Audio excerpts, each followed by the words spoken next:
Frankly Green Bay, brought to you by Let Me Be Frank Productions. Today we're talking to Tina Prigge. She is the co-founder of The Coolest Coast. Let's find out a little bit about her.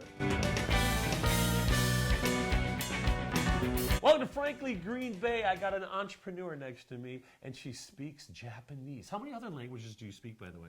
Japanese and French. What? Ladies and gentlemen, Tina Prigge. How you doing, Tinny? Hi, Tina? nice to see you, Frank. Thanks for having me. We got to meet each other at a Let Me Be Frank show. Yep. And we've grown to be friends, and I found so much about you. You speak Japanese and French. Why?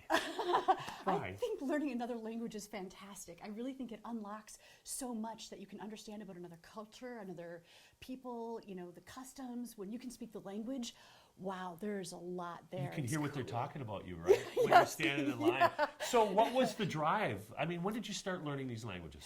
Honestly, when I was young, my parents took me to Six Flags Great America, and in front of one of the stores was a rug. And it said welcome in like 7 different languages, and it just blew my mind. It was the first time I really realized, wow, that word that says welcome, that next word is welcome, but in another language that I didn't know.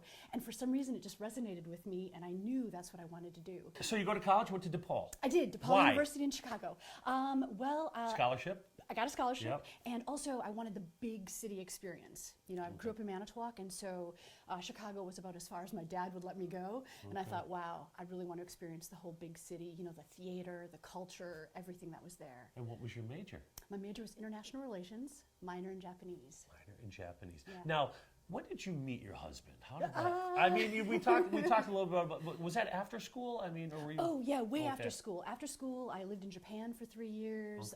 Toured the subcontinent for a year. Spent a lot of time before I came back, and then I was involved in theater. I was the president of Maskers in Manitowoc for a couple of years. So I got offered a part in a show in Elkhart Lake, but I was already doing a show in Manitowoc. Okay.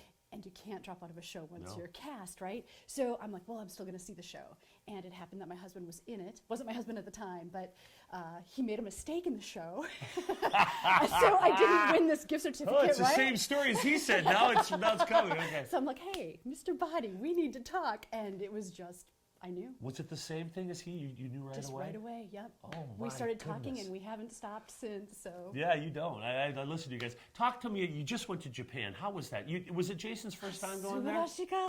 Oh, Did she just swear at me? I'm not sure. It was amazing. It was actually our second time. Okay. So last year we went with the Manitowoc Sister City delegation. Manitowoc has a sister city there, and they were celebrating 25 years. So that was our first time, and he just loved it. And I'm so fortunate that he embraces this culture that means so much to me. So we decided to go again last year. There were amazing ticket prices, so we had to. Got a deal. Yeah. Now, the one thing I want to ask you about the Japanese language because it's art, how they write their letters and how they do it. Was that the hardest part, or was it the enunciation? Because they speak backwards, right? Verbs before nouns? Right. Yeah. The sentence structure is different, and yeah, the pictographic, it's really like the most fascinating part. Okay. Because it is sort of like pictorially based, but it is the most challenging because let's say you don't speak German, but you can still make out the sounds, right? You can still figure out how to look it up in a dictionary. Sure, yeah. But in Japanese, because it's a little pictograph, unless There's you know no the letters. secret, right. Hey, join us next week as we bring you another creative person from northeastern Wisconsin.